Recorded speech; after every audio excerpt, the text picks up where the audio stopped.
মুসা নবী ধমক দিয়া কয়, আমি আল্লাহ থেকে নাম ঠিকানা লইয়ের পরে কান ধরে টান দিলে উভয় কি উঠে যা।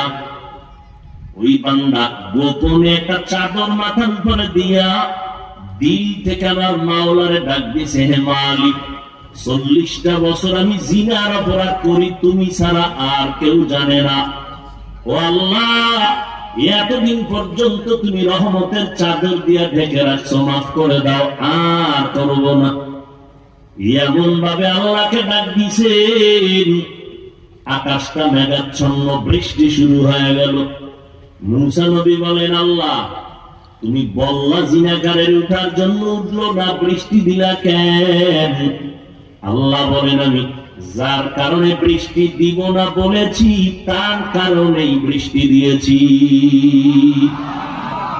আতিনা ফি দারে দুনিয়া না